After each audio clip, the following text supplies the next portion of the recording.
Welcome everyone to Red Planet Live. I am your host, Ashton Zeth. I am elated to be hosting the Mars Society's podcast and leading the conversation about human exploration of the universe and the future settlement of Mars.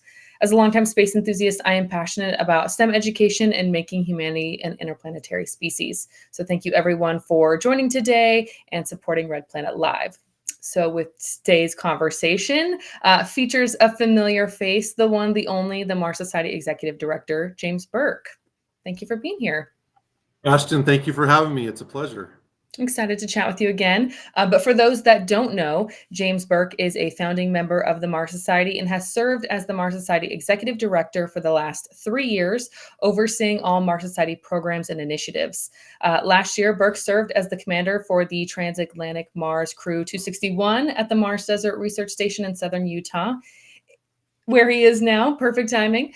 In addition to leading the Mars efforts, James is also a co-founder of Space Northwest, an organization that's focused on strengthening and growing the space community in the Pacific Northwest and attracting new space interest to the area.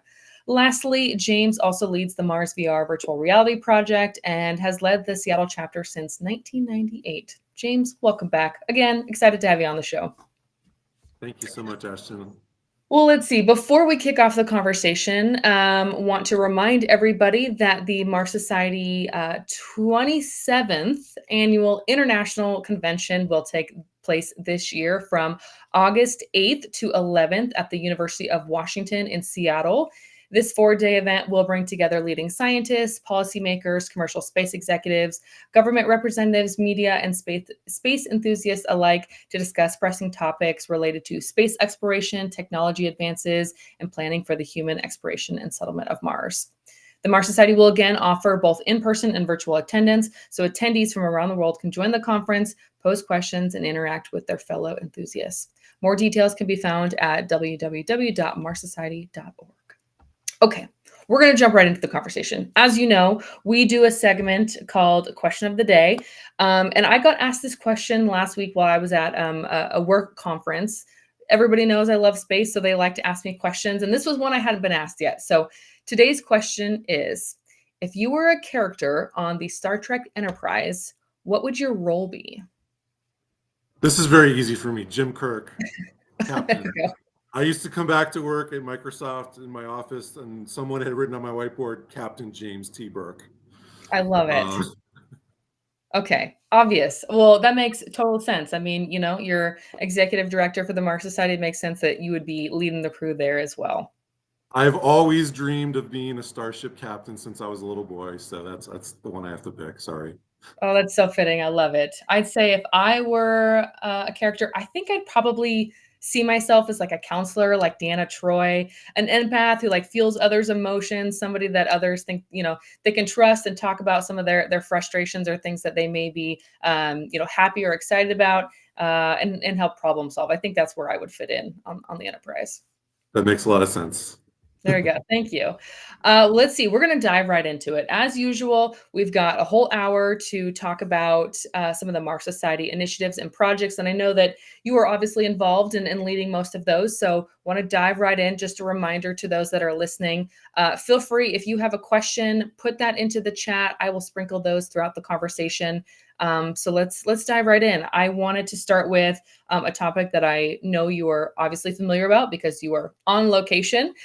So in the last year, I've had a chance to speak with crew members from both MDRS and Flashline. And I know that you served on a crew last year as well. So let's start with MDRS and Flashline. Let's dive right in. Obviously, you're on location right now. You're on site at MDRS. What are you doing there right now? Yeah, we're actually closing out the season. For the field season, we've been running since October. We've had, I think, about 15 crews, if I'm not mistaken. Mm-hmm. And we just wrapped up Crew 300, which was a 300. special crew of new partners to the Mars Society, including Blue Origin, folks from Biosphere 2, the SAM habitat at Biosphere 2, and then someone that's a NASA contractor and partner, Emily Apolliono, who runs Interstellar Performance Labs. So we had a really great crew, and she's also part of the world's biggest analog project. Okay. So yeah, we're here. We're kind of juggling some things today. We actually had some trouble with our solar power system, which I would have to say it's a little bit flawed design. We've been trying it for years to keep it up and running. I think it's time to just replace it. I think we're going to start a fundraiser soon to try to do that and make some other upgrades to the station. But, our station here in Utah, the Mars Desert Research Station, is still the #1 most visited station in the world, analog research station in the world out of all of them. And it's still sort of the jewel of that whole community. And, we're really proud that project has been going for so long at the Mars Society. We first built the station in 2002. And folks like John Baranka and Shannon Rupert and many other volunteers have put their lives, around this, done so much work for this station. And it's an honor for me to continue their work and to make sure that we have a great team and a great analog research program here. So here's the station I'm at right now. I'm actually sitting in the upper deck of the main habitat, which you see on the left there. But we had, you mentioned, Ashton, my crew last year, Transatlantic Crew 261, and we had a podcast right after I got out of there, which folks can reference. Where I talked about all the things we did. We were featured on CBS News, a local Salt Lake City affiliate, as well as later on by Northwest Aerospace magazine. Yeah, there's the crew. Those are all my friends. 4 from France, 1 from Canada, 2 from the US. And we had 20 experiments. We did 19 EVAs and 12 sols, 12 days in sim. So that still the fruits of that mission are still kind of coming out for all of us. But the program overall, we were just one mission of 300 crews here. So you can imagine the amount of research that's been accomplished in the 22 years we've been operating. And there's, some of the insights. I recently gave a talk at the International Space Development Conference in Los Angeles, where I talked about both stations, and these are some of my slides from that. But we've been out of here in Utah for over 22 years, and the longer we're here, the more we're in love with the terrain and the fact that this is a Mars analog from a geological perspective. There's so many terrain types. There's even a moon terrain that we visited yesterday, where there's all these ancient seashells from an extinct crustacean that's nicknamed Devil's Toenails. There's literally like hundreds of thousands of these shells out in the middle of the desert, like where there's not been water forever. They're 140 million years old. But that's just one example of so many other things out here in Utah, such as dinosaur fossils. There's a major dinosaur dig site just 2 miles north of us, which is like next door here. It's the biggest dinosaur find of our generation. Wow. And there's a museum in Chicago that is digging out fossils there that they've recovered over 20 intact dinosaurs at this point from that one quarry. And so the amount of science that's happening in this area of Utah, Hanksville, Utah, is just amazing. That's incredible. I didn't realize, one, like with the geological landscape, that there was dinosaurs that were found so close. And obviously there's a lot of research that's happened over the last 22 years, but can you highlight specifically, because I know somebody asked me about this not too long ago, there's obviously a greenhouse. What type of research is happening specifically in the greenhouse? Great question. We actually are looking for someone to help us with that. We're looking for a greenhouse coordinator. What we normally have done in the past is we grow different types of plants that'll assist the crew during their mission. So tomato plants, salad greens, herbs, and also things that we do scientific research with. During my crew a year ago, we were using tomato plants to conduct an experiment called biostimulation, where we would put spirulina algae on the tomato plant to see if it would grow better, if it would stimulate the plant, and it does. And we were measuring the effects of them, different techniques for that. So, but we want to do a lot more. I mean, there's so much research we could be doing here. It's on me, really, and our team, Sergey, our director of MDRS operations, Kay Radzik, our director of MDRS refits, Ben Stanley, who's going to take a more active role with our analog research program now. We're all going to try to really level up the science here and really get this into to be a world-class facility that partners can come in and work with us. Partners like, NASA and Blue Origin, SpaceX, and all the different space companies that are out there. So you're looking for somebody specifically for the greenhouse. How does that typically happen? Are you looking for one person that's there year round, or We're does each looking for house someone that's going to coordinate it. So someone that can come periodically to Utah, maybe 2 or 3 times during the field season, but that is available remotely for questions from the different crews, because we'll have to train each crew on how to keep the plants going or whatever experiments we do in there. And so we need someone that's going to be able to help us coordinate that. Ideally, it would be someone that's a PhD in a related field or a PhD candidate. But Okay. yeah, we're looking for that now. Please reach out, info@marssociety.org. There we go. You're going to get some inquiries right after this. Let's see. So for those that are unfamiliar with kind of the structure of the cruise, I mentioned that you were commander. There's obviously somebody who's responsible for managing the HAB. What is the various roles? Can you highlight, like, somebody that was interested? I want to go to MDRS. I want to be an analog astronaut, but I don't know what I would purposely do while I was there. What are some of the crew roles? Yeah, and we can have anyone be on a crew. There's no like specific skill requirements just to be a crew member. The different roles that people have here, commander, executive officer, those are the sort of 2 leadership roles. And we often put young candidates for leadership in the executive officer role so that they can have the experience of doing that early on.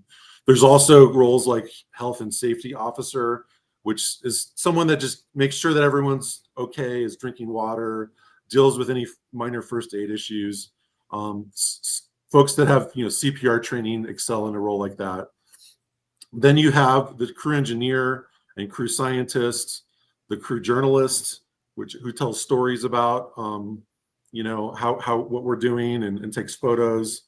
We had an excellent crew journalist on my crew, Chris Davidson. She's a great example for people to follow. You can reference all the crew reports and photography she did for our mission 261.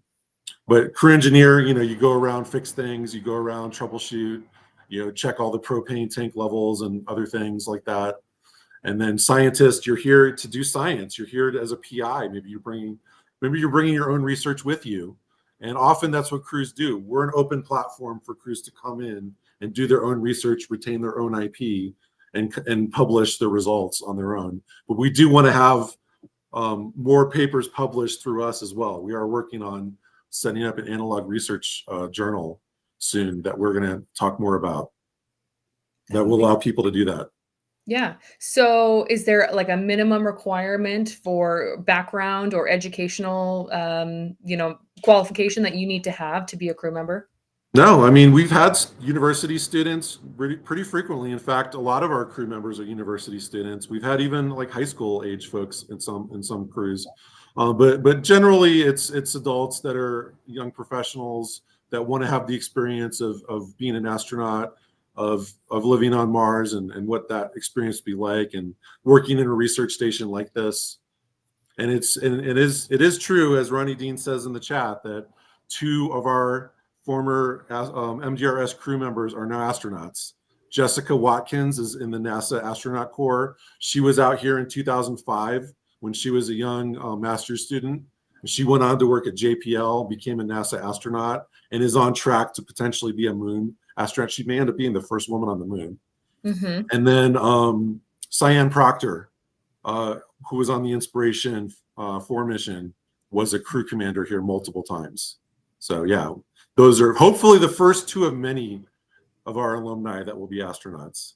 Absolutely. And Kelly Girardi as well. And I've reached out to Dr. Cyan Proctor. I'm hoping that, one of these times she'll come on the podcast and we can talk about her experience at MDRS. Yeah, Kelly Girardi, I forget about her, but she was I believe she was on one of those suborbital flights recently. Yeah, that's absolutely. great. With Virgin Galactic. She counts too. So now we have 3. There we go. And I'm sure we're going to have, 4, 5, 10 in that lineup as well. So we know that for like those particular women that have been crew members before, they've gone on and serve as astronauts now. But I know you mentioned some partnerships with some companies like Blue Origin. What does that look like? Are you facilitating a partnership with those companies so that they can send out potential astronaut crews, or they're coming for research missions? What does that relationship look like? All of the above. We want to work with everybody. We want to give people opportunities here to be crew members, to be PIs on research projects, to be part of our mission support team that often works remotely, remote science team. We want to have partners on everything we do here. And yeah, Blue Origin, we actually had a crew member on Crew 300 that we just did as part of a special experience for 4 people. One of them was Daria Opakaneva from Blue Origin. She's working on innovation projects there, and we're really looking forward to working with her and the team at Blue Origin in the future on a lot of stuff, hopefully. Yeah, that's really cool. Okay, so we've talked about MDRS a bit, but we got to give some love to Flashline. Last year, Yes. I did get to interview a crew that had recently completed their mission there as well. So, can you highlight what are the differences for those that don't know between MDRS and Flashline? Yes, Flashline was our first station. We built it in the year 2000. There's an epic story around that. If you can go get the book Mars on Earth by Robert Zubrin, which is a little known book. A lot of people in our community that should read that haven't read it yet, and I always tell people get a copy of it.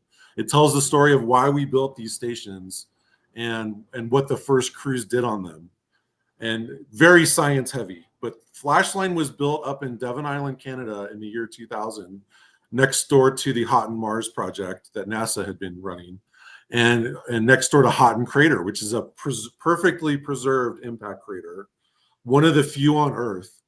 And so it is a unique analog environment. It's an isolated environment. It's an island the size of Ireland that's up in the Arctic Circle. It's very expensive to get there, very long flights to get there. You have to fly commercial travel up to Canada and then up to Resolute Bay, which is a small community up there in the Arctic Circle. And then we take a Arctic plane, a Twin Otter, over to Devon Island, and we land on an airstrip that's literally just a flat plane.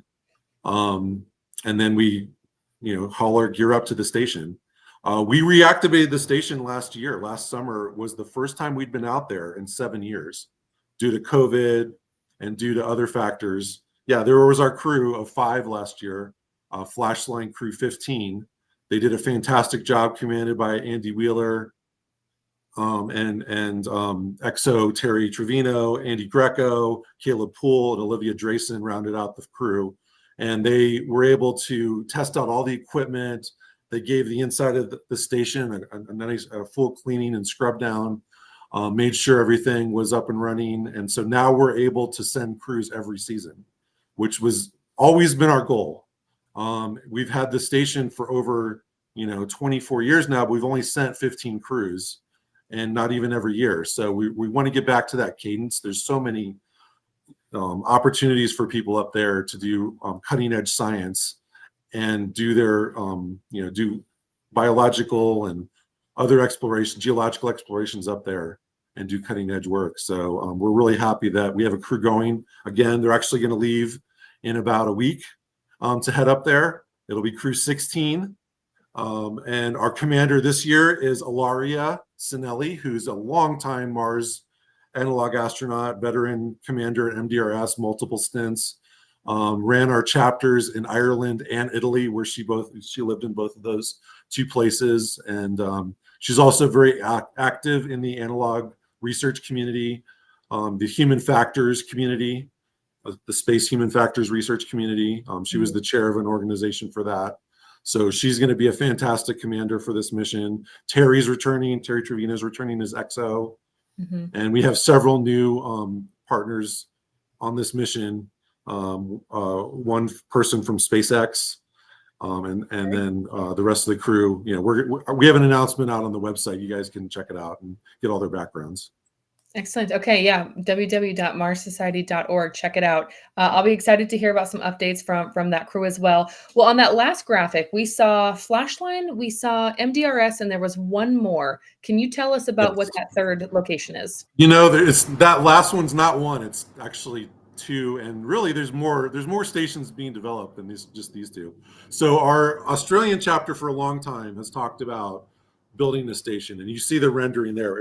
Their design is essentially um, either a winged body or a space station module on its side, not a tower like Flashline and MDRS are. Those are meant to be like a Mars direct hab that has landed, and you'd ridden that to Mars, as your spacecraft. It's not your home on Mars. This would be more like a space station module kind of design on the ground. That's Australia. They want to build theirs in Arkarula, which is a really unique area where there's awesome geology. There's stromatolites there. A great place to test out operational challenges that we would have on Mars, looking for fossils like that. And then Mars V in Mongolia. I mean, Mars V is such an impressive organization. They've gotten funding from the prime minister and the president of Mongolia for their station, Wow. and they're developing it in the Gobi Desert. And we're really excited about their partnership. We actually had their crew out here this field season. They had a crew of 6 come out to the station as part of an exchange for that program. That is pretty cool. That's But very there are many other analog research stations in the world. Not all of them are operated by the Mars Society. There's other analog research stations like High Seas in Hawaii. There's Lunares in Poland. There's Chill Ice in Iceland. There's many others. There's the Amity program that is run by Austria, the Austrian Space Alliance, and they often do missions in the deserts in the Middle East and Africa and Europe. And we're part of that community. Okay, this is a whole community of stations around the world. We're being pulled together by this really cool project called the World's Biggest Analog. And I mentioned Emily, who was on our crew 300. She's the director of crew selection for that. And she's also helping to work with standards for all the analogs. And so basically, we're part of that. Another habitat is Biosphere's got the SAM habitat, which is a super cutting edge habitat where they're pressurizing the whole habitat. It's kind of like the MDRS campus condensed. They have the original Biosphere prototype building that they built before the main terrarium. They've repurposed that to be their green hab, their greenhouse. And they've got aquaponics in there, and they have the whole habitat's pressurized. They're measuring all the oxygen, CO2 levels. But then they're able to have this thing called the Mars Yard, which is like a warehouse-sized building that people can go EVA out into, and they're in this Mars terrain. And it looks like a movie set. I was just there last month as part of the Analog Astronaut Conference, which, by the way, the Analog Astronaut Conference is a great event. You guys, everyone should go to that. But the SAM habitat and the Mars Yard, it's going to be an amazing facility when they're finished. And they've had, I think, 2 or 3 crews so far, but hopefully a lot more. And we hope to have assemble a crew that goes out there in 2025. Yeah, can reiterate, it was pretty cool when I got to tour Biosphere 2 last year before the convention that was in Arizona. Got to meet with Kai Stotz at Salmon. Yeah, it was pretty cool to see their Mars Yard and their hab. So yeah, if you guys are interested, there's a lot of opportunities for analog missions. If that's something that you're interested in, they're always looking for individuals to participate. So check it out. You can also, if you're interested in doing MDRS or Flashline, go to the Mars Society's website to apply for one of those roles. I'd be curious. Yeah, and Ashton, anybody can come apply to the MDRS. I mean, we actually need more crews to apply to fill up our next 2 field seasons. There's a lot of things we have planned, but we need people to apply. You can come out and be the crew journalist or a visiting researcher, or just kind of learn how to do this craft. You can apply to, alone, or you can form a crew on your own and apply together and bring your own research, or even just go out for a great experience, so please apply. So you're telling me to apply? Yes, I've told you to apply several times. I know. It's in the works, as if, I want to do, I remember you telling me that you could do 1 week or you could do 2 week, and 2 week is better because you get in the full immersed experience while you're there. You actually start to feel like you are on a different planet. So I got to find 2 weeks that I can take off work and participate. But I have on my to-do list, apply. It's been on there, I think, for at least 2 years. It's in the works. I would love to do something like that. Have you considered doing an all-female crew? Has it ever happened? And that We've would that be?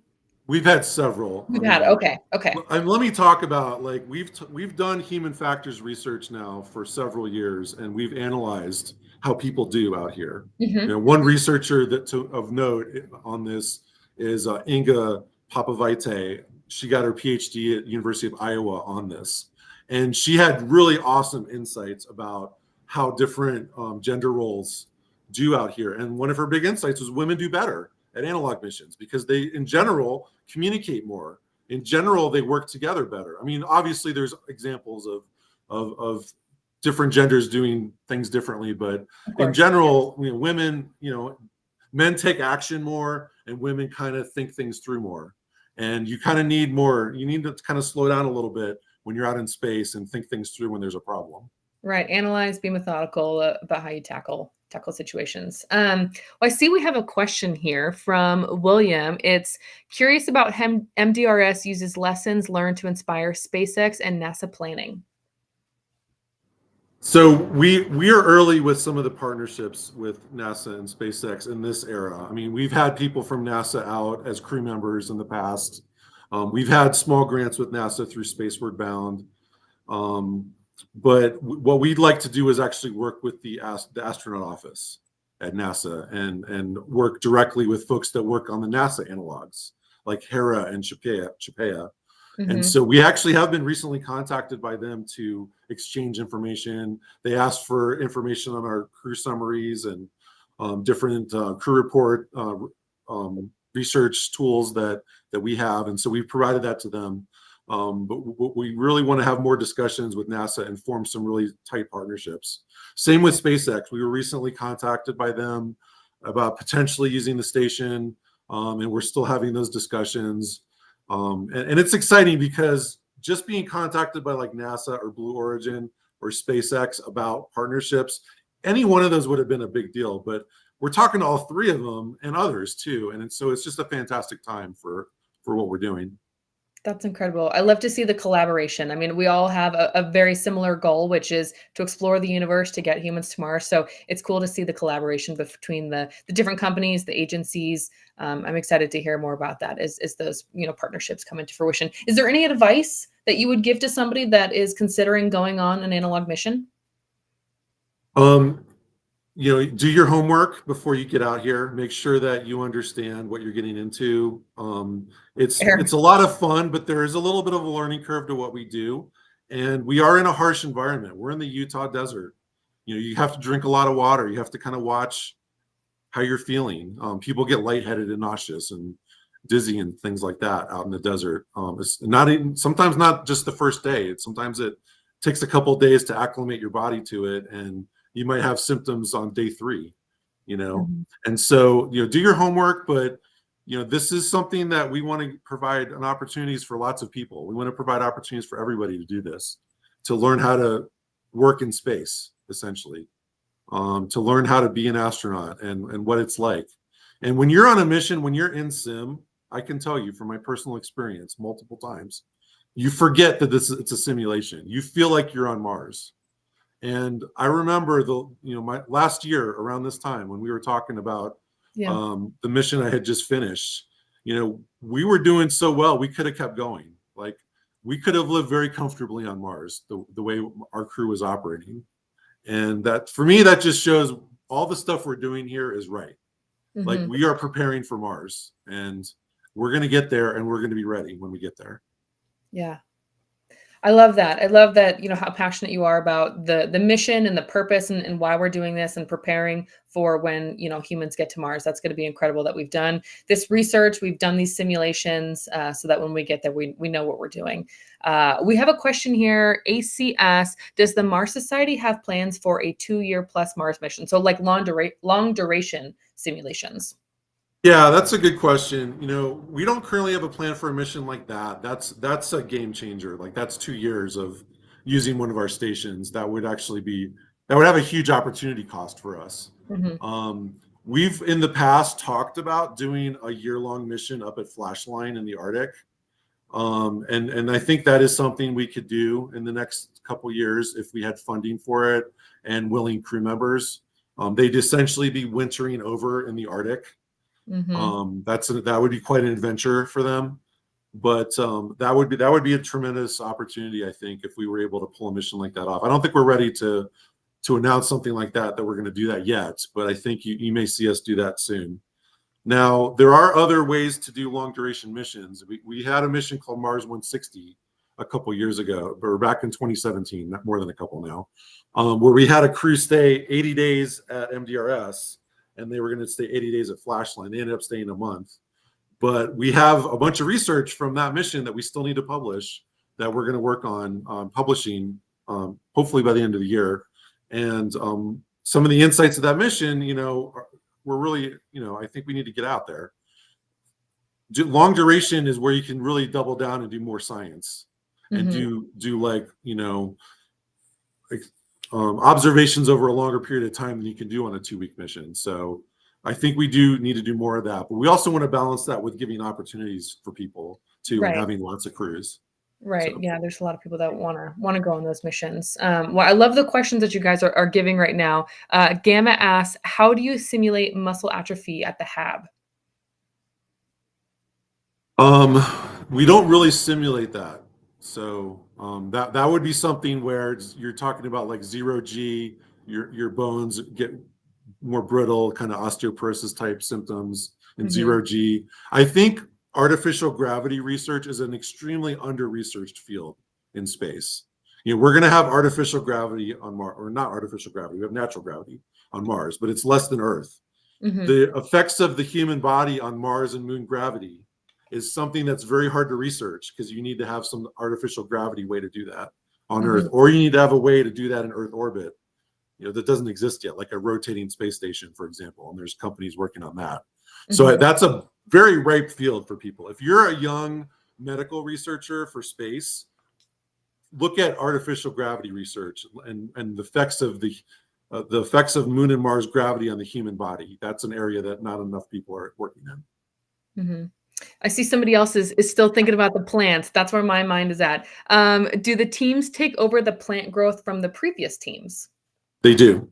That's part of the handoff. When we took over the station from the previous crew for 261, we had several tomato plants growing, which were critical for our mission because we were going to do the biostimulation experiments. We did an experiment too to grow tomato seeds in Martian regolith for the first time using spirulina algae and compost, which is still a huge deal. A year later, that we were the first crew to ever do that out here.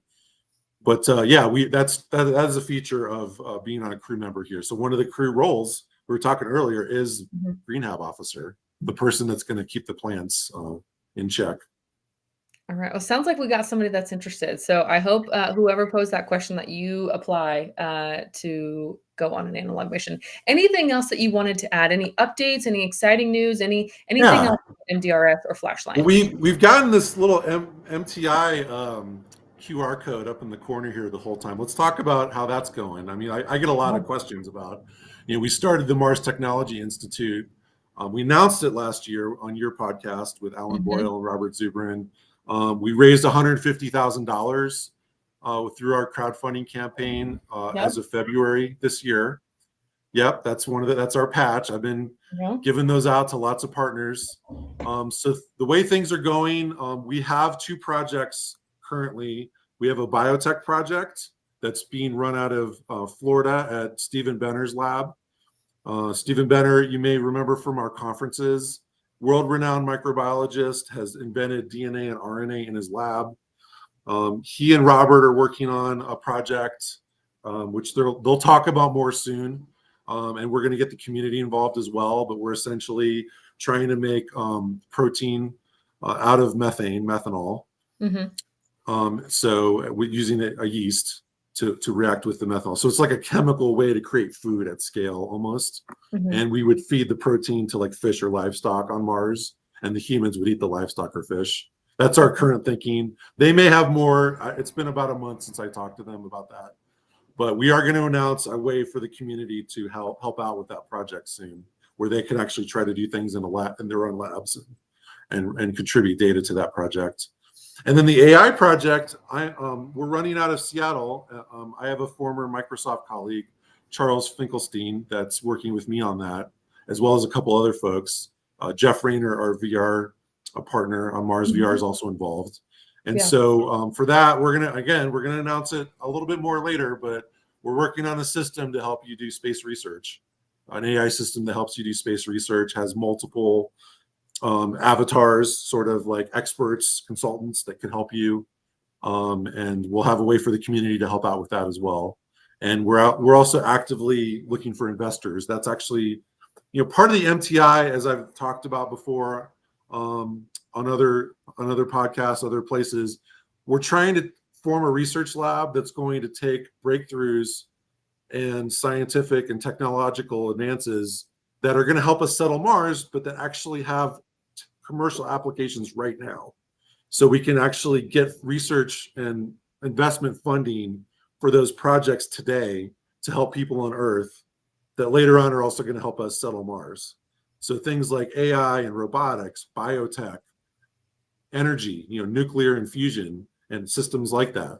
Those are all the areas of research we want to focus on with MTI. And it is a part of the Mars Society. It's eventually going to be its own nonprofit. It'll always be joined at the hip to the society. You can imagine like an MTI research team testing their stuff at MDRS or Flashline. We want to make sure that we are leveraging our resources. We want to make the Mars Society sort of like a talent pipeline for MTI, where all the awesome people that come to our conference and talk about their research can actually be PIs for MTI research projects. That's the model we're trying to set up here. We're trying to set up a headquarters in Seattle. We currently are renting at a place called Venture Mechanics in Bellevue, which is a suburb of Seattle. And Venture Mechanics is like a co-working space where a lot of ex-Microsoft and ex-Amazon people hang out at and talk about startups. And there's a bunch of AI and tech events that are held there, meetups that are held there. I was just at the New Tech Northwest meetup that is monthly that they've had for like 15 years. And they have that at Venture Mechanics now. So we thought that would be a great place to be located at, where we can talk to people about everything we're doing. I also recently met with the mayor of Bellevue. I've had connections with the mayor of Kent, Washington and Redmond, Washington. So all these Seattle suburbs that are pretty affluent, that have a lot of tech talent. A lot of people that used to work at Microsoft or currently work there. Amazon, Facebook, Google, all these tech companies. Boeing has a big presence in Seattle. Blue Origin. There's several new space companies. So there's just a lot of things happening in Seattle. Yeah. Which is why we wanted to put MTI there, and we want to work with the community there to build more facilities, build more places for test equipment to come in. I had a meeting with the dean of Bellevue College recently, several meetings with her, the dean of the business school. So we're still talking about stuff like that. I also recently was part of a panel at Madrona. If you're from Seattle, you might have heard, or work in the tech industry, you might have heard of Madrona. They're like a legendary venture capital company. They backed Amazon early days. So they had a space and AI panel that I was on. That got written up in GeekWire the next day. So yeah, there's just a lot of stuff happening in Seattle, but MTI I think there's a lot of really exciting things that are going to come down the pipe soon for that. It makes total sense to have MTI there in this hub with so many tech companies. We obviously saw Amazon come from there, Microsoft, Boeing, like all having their headquarters in the area. It's a hub for collaboration. So that's really cool that that's where you guys are putting MTI. You're going to have a lot of talent pool, like you mentioned. So obviously, you said we're looking for investors. We're looking to focus our roadmap for the specific areas like AI, like biotech. What could people do to help support the mission? I know we did the crowdfunding last year and raised $150K, but what could people do right now to help support MTI? For MTI, they can donate. They can use our donation form up Oh, here. Make sure you that way. so, It's all backwards on my end. for me it's above my head there where I pointed, but yeah, we want to basically have people have the ability to donate. They can donate up to a point if they're an accredited investor, so someone that fits that status.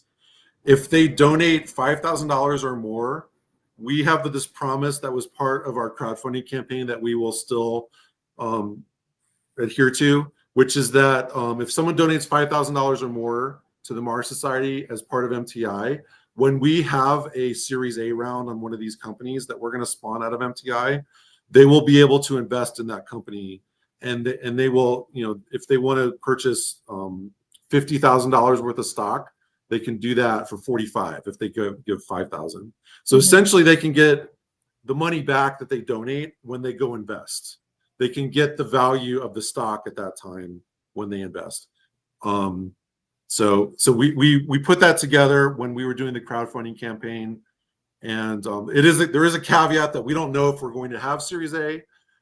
You may not like the Series A, so it's up to you. It's still at your own discretion to donate. But if you donate, we have other rewards as well. If you guys donate, I think we did $50 was a Mars Society membership. The patch was 25. Yep. So we'll still adhere to that. If you guys tag your donation with MTI when you use that form, we will send you the appropriate reward we did for the crowdfunding campaign. Yeah. Other side, Dr. Zubrin's book. There it is, right there. We got copies of the book as well for various levels of donation.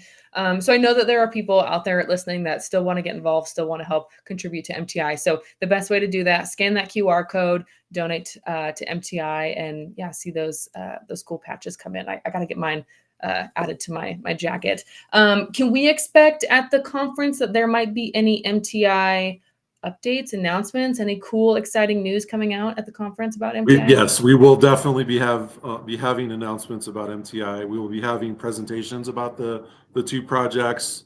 We will have other related presentations for things that are in the roadmap, these areas we want to work in. Yeah. We will invite people to come do that. And abstracts, the abstract form for the conference is already up. So if you want to come speak at the conference, just fill out the abstract form. I believe the end of this month is the deadline for those. The conference is August 8th, so we need some time to review the abstracts and assemble the schedule. But yeah, please, if you're interested in MTI, if you are working in a related area to us, please come present at the conference and network with us there. And we also will be sharing more about the future research areas that we want to work in and the future opportunities we want to have for people at the conference. I will be there as well. I'm looking forward to meeting with anybody that's going to be in attendance, any of those that listen to the podcast and want to talk about all that Mars Society is doing.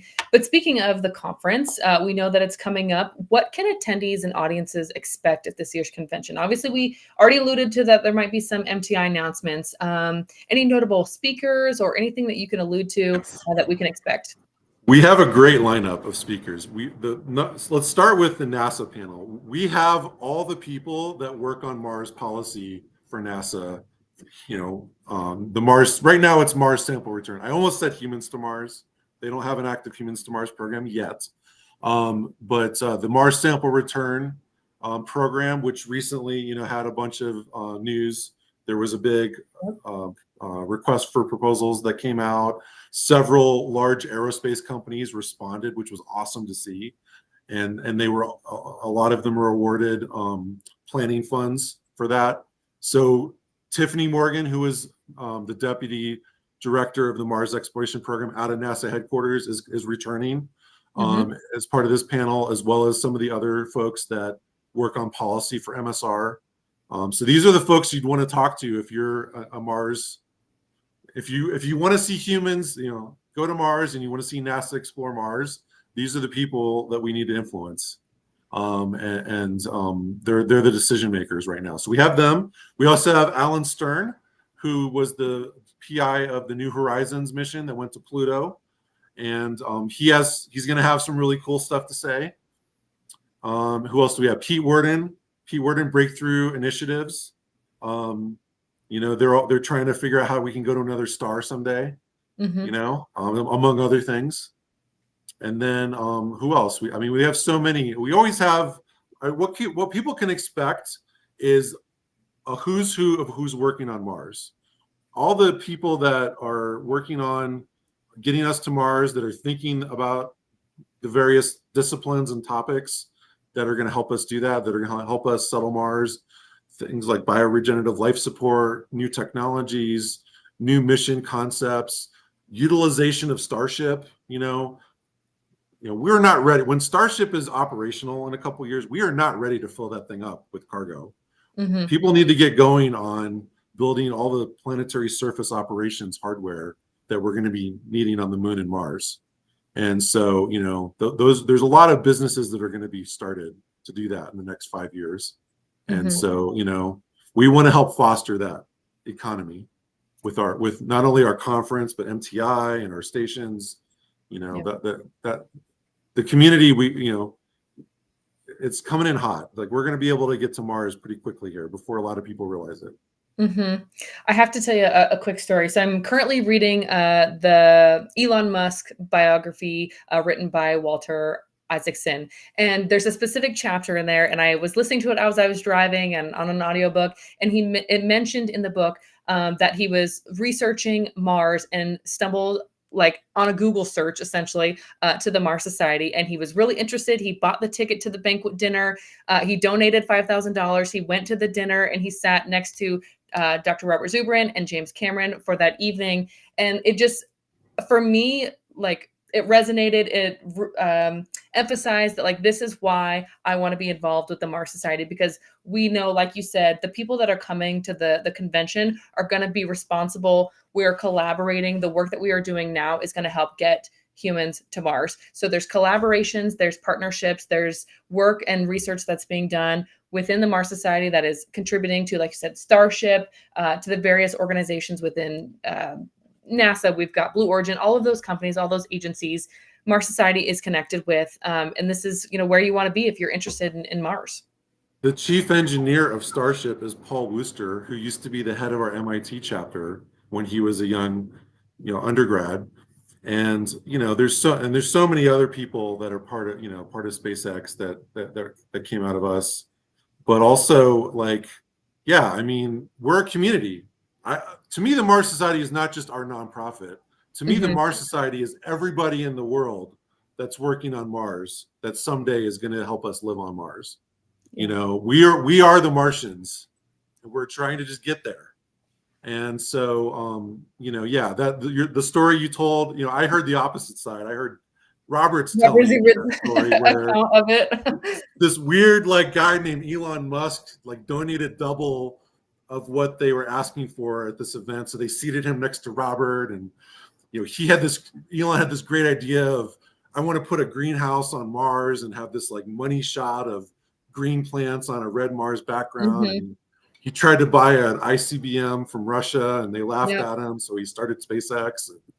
Robert tried to talk him out of starting SpaceX because Robert had just seen Andrew Beale, another prominent tech billionaire, waste all his money back in the late 90s on Beale Aerospace, trying to build something Yep. like the Dream Chaser from Sierra Nevada. Hmm. And they failed. And the difference between Elon Musk and Andrew Beale, though, was that Elon Musk taught himself rocket science and just isn't a normal human being. But that's an Yeah. aside. Right. Right. On the level. The book has Yeah. been great, and it just emphasized and reiterated to me like why I'm proud to be a part of the Mars Society, and why I wanted to be here in the first place. Just the innovation, the technology, the research that's happening is so integral to the effort. And so again, just proud to be a part of it. And I love seeing in the book, or hearing, because I'm listening to it on Audible while I drive, hearing the Mars Society mentioned in there just makes me proud to be associated. So it was really cool, and I had to share that, and because I knew we'd be chatting about it. But funny how, look how far things have come from that first, time he donated and went to the dinner, to look how far SpaceX has come. Same with the Mars Society. Look how far we've come in that time. Yeah, I've been part of the Mars Society since the beginning. When we started, NASA had a taboo on working on humans to Mars. Nobody that worked at NASA was allowed to work on humans to Mars. Everyone in the outside world, you know, all the mainstream non-space people thought that going to Mars was science fiction, that it Yeah. wouldn't happen for 100 years, you know. And then the movie The Martian came out, and everyone's like, "Oh, okay, that's like a near-term thing. We could do Yeah. that," you Yeah. know. And then we did our 2 analog stations. We have now, you know, over 2,000 people have stayed at the MDRS. You know, so we're showing that this is a real thing. We can do Can this. be We can done. live on Yeah. Mars. We can not only live on good, not only can we send humans to Mars and explore Mars with a crew, we could settle Mars. We could live on Mars comfortably. You know, and I even talk about bougie Mars. Like, we want it to be like nice there. We're gonna have all these world-class scientists, people at the top of their field on Earth, living on Mars. It's going to be this innovation economy. You know, Robert has a new book out called The New World on Mars. You should check it out. It's like the spiritual art of MTI. Is what we're doing there, is the world we can build on Hmm. Mars. But we're working on it right now as part of MTI. But, like, you know, I think when we get to Mars, it's going to be a place that has tremendous opportunities for people that study math and science to get ahead, to Hmm. just do their homework, study math and science, work on a field, find your own niche, something that no one else is working on, and make it yours. And that's your ticket to go to Mars. To get in there. I love that. That's a good segue. I see we have a question here. You said study math. The question is, how can someone teach their students about Mars? We have lots of resources for you. Go to our website, go to our education page. We have K through 12 curriculum outlines. We're actually running a high school engineering competition right now. We have, that's one of our colleagues, Nicole, there. So basically, you know, there's a lot of ways that you can get people inspired about Mars. You know, teaching them about rovers. We have our University Rover Challenge. So if you're a university student, if you're a university student, form a team at your college and enter the University Rover Challenge for next year. It's next June, so you have about a year now. That's a great way to learn about Mars. Hmm. Well, I love, that's one of the things that the ambassador program focuses on. For me specifically, as an ambassador, my emphasis and my focus has been K through 12 education, getting kids interested in STEM. So if you ever want somebody like a Mars Society ambassador to come talk to your students and get them inspired about why is it important for humans to go to Mars, why is it important for us to, become a interplanetary species, someone like myself or any of the other ambassadors would be happy to do that as well. So reach out to one of us and we can put you in contact with somebody. And we're always looking for more ambassadors too. The Mars Society Ambassador Program is a fantastic way to be part of our community. We also see that sort of as a talent pipeline for the rest of our organization too. So look up the Mars Ambassador Program on our website and apply. And anyone can apply for that. Yeah, more to come on that at the very end. One more question. Gamma says, what is your take on terraforming Mars? I think it's something that human beings will eventually do. There's a few roadblocks right now to really getting that going. There are lots of rules right now at NASA called planetary protection, which are also affecting the design of the Mars sample return mission. One of the requirements that the companies recently had was to adhere to that. So, for example, not landing the Mars samples coming back in Utah, like we did for the asteroid samples recently, like the NASA did. So there are some hurdles to terraforming Mars, but I do believe that eventually we will terraform Mars. We will learn the craft of making Earth-like environments. That started with Biosphere 2 back in the 80s and 90s. You know, look up that project. Go watch the documentary Spaceship Earth. Those people were trying to figure the same area of thinking and research out. How do we take the Earth's biosphere and put it into a terrarium, you know, a small environment that people could live in on another planet? That's basically what Biosphere 2 was meant to be the precursor of, the prototype of, as a space colony. And so as human beings, we're going to learn how to do that. And we're going to learn how to make those environments, whether it's terraforming Mars. I mean, it may be that we never terraform Mars because we want to preserve it. You know, we maybe want it to be, although I don't agree with that. I think we should terraform Mars. I think we should make Mars Earth-like, because it used to be. You know, Mars was once a warm and wet planet back when the Earth was forming. It's a mystery why it lost its magnetic field, why it lost its atmosphere, why it's this dark, desert planet now. One of the reasons to go to Mars for me is to solve that mystery and understand how planets work better so that we can understand how the Earth works better. But also the craft of making planetary environments, I do believe is going to be key to the future. Mm-hmm. Speaking of Biosphere 2, there's a question here. Do you have plans to expand MDRS like Biosphere 2?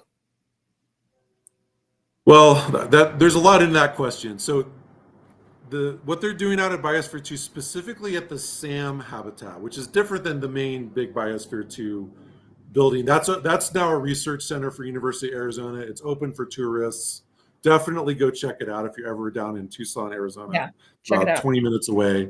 It's a fantastic place to go visit and learn about the history of that facility. The SAM habitat, which is like a 4-person Mars analog or Moon analog, they have some pretty interesting projects they're doing. Like they have an artificial gravity rail in their Mars yard where you can actually have Mars or Moon gravity in your analog spacesuit. That's kind of interesting to us. We kind of, we might have something like that in the future.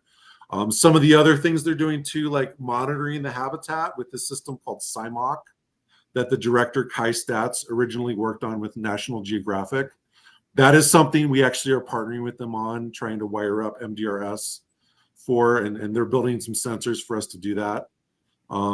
So yeah, I think in a way we do have plans to expand MDRS to be more like Biosphere 2. But we're not gonna, it's not gonna be like a hermetically sealed facility, like Biosphere was. We're not, that's not really the approach we have here. The approach we have here is a high fidelity analog. So like when we put on our spacesuits, it's not really a spacesuit. It's not really pressurized. You have a helmet and backpack. It's blowing air. It feels like a spacesuit. It sounds like a spacesuit. You have a helmet on. You have limited visibility like you would have in a spacesuit, but it's not really a spacesuit. Mm-hmm. Now down at SAM, they actually have a pressurized suit they're working on. So you are actually going to be in a spacesuit when you go out in the Mars yard. I hope someday we'll get to that, but we're not there yet. Mm-hmm. Let's see. Well, speaking of, growing your own food like that they were doing in Biosphere 2, a question here. Are you growing your own food for consumption at MDRS? We are. That's not the only thing we use the green hub for, but we do grow usually salad greens and tomatoes, cherry tomatoes and things like that. It's not the only source of food. We have other shelf-stable food we draw from for crews. Yeah. And by the way, like we used to be much more rigorous about our food study at MDRS. We used to partner with NASA on that. I actually should have mentioned that in that previous question about NASA partnerships. We once had a partnership that was led by Jean Hunter of Cornell, who we still are in contact with. She's retired now, but she did this whole food study where the crews had specific meal plans, and it was planned in advance. So if someone had a peanut allergy or was a vegan, they would have their meals ready. I'd like to get us back to something like that, but that requires us to have a partner and mm-hmm. volunteers and people to actually work on that area. But that is something we could do in the future. So, yeah. We love it. Okay. Let's see. Any other things you want to mention about MDRS or Flashline, any of the other Mars Society projects, initiatives, programs? What haven't we talked about? I know, right? The GeekWire article that came out recently was kind of interesting. I threw an idea out there of, let's put an AI edge device on a rover. And it doesn't necessarily have to be a rover. It could be something like a Star Wars droid, like R2-D2, mm-hmm. but something that you could follow the crew around with as they're EVAing. Mm-hmm. So imagine you had a crew of 4 people on Mars and they had this robot following them. And it was doing things like keeping track of everyone's health and status, measuring things like measuring gauges autonomously. We did, one of our advisors, Bill Clancy, who's been a judge at URC and was part of the Flashline crews early on. Mm-hmm. He did this paper that analyzed the Apollo 17 astronauts. the last mission that had a geologist on it, Harrison Schmidt. And what he realized was they were using Capcom when they were working out in the field doing geology and doing things like that out in the field. They were using Capcom like an AI bot because Capcom knew everything. Capcom had all the science back rooms back in Houston. Capcom knew the inventory of what was on the rover. So when Gene Cernan's sitting there driving the rover and he's wondering where are the empty sample bags, he didn't ask Harrison Schmidt, who was sitting next to him on the rover. He asked Capcom, and Capcom said, "Oh, they're under the seat of the LMP of Harrison Schmidt." Mm-hmm. So, like, imagine like we asked Siri, "Hey Siri, blah blah blah. What's this?" Right? That's what Gene Cernan was doing with Capcom, right? So if we had an AI edge device that could help an astronaut on the field, that would be more useful than another astronaut for them.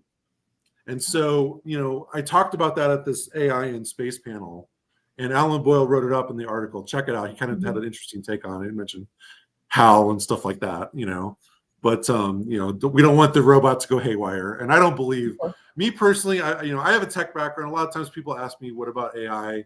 Do I think that like the Terminator movies are going to come to life, right? Right. No, I think there's always going to be human beings in the loop. AI is going to be something that frees up humans to do what they do best. And AI is going to automate repetitive tasks. It's going to make things easier for us. So in the context of that example I just gave with the Apollo astronauts, what they were doing a lot of the time was relaying data over like the radio, like reading gauges over the radio, and they would make mistakes. Today, we would just have wireless telemetry, and the AI would help do that. And so, that's the role AI is going to play. It's going to help us enhance what we're doing. But human beings are always going to be in control, I believe. Yeah.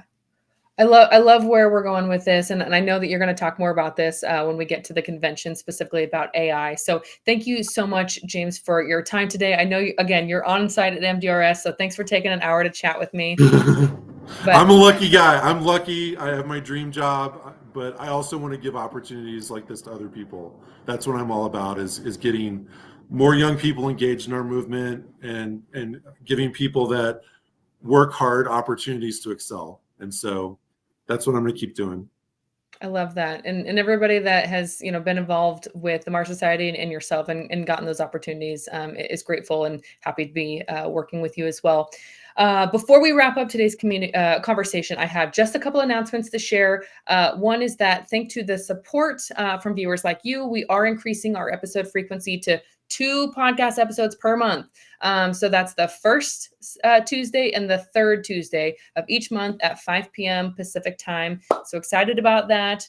The second is that to kick off our new schedule, on July 2nd, I will be speaking with 3 individuals from NASA, specifically from the Mars Exploration Program.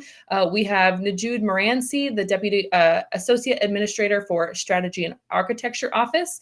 We have Eric Ianson, Deputy Director from the Planetary Science Division, and Lindsay Hayes, the lead scientist from the Mars Sample Return. So if you have questions about Mars Sample, if you have questions about Mars exploration, please tune into that episode. It's going to be just like this, where you have an opportunity to ask questions. So please, please, please tune in for that episode. We're really excited about it. And my last announcement is that our Chief Ambassador, James Melton, has graciously passed the baton to me. That means going forward, I will be the director of the Ambassador Program. Very excited for this opportunity and excited to grow the Ambassador Program. So if you're interested in becoming an ambassador, again, go to Mars Society's website, www.marssociety.org, for more information. And I would love to chat with you about the program if you're interested. Okay. And congratulations, Ashton. You've earned that. Thank you. Thank you so much. I really appreciate that. That means a lot. So special thanks yous to our Executive Director, James Burk, to our PR Director, Michael Stoltz, to our friends at Liftport, Michael and Leah. And thank you, everybody, for tuning in to today's episode. Excited for what's to come with the Mars Society and specifically Red Planet Live. So as I always say, the best is yet to come. Thanks, everybody. On to Mars.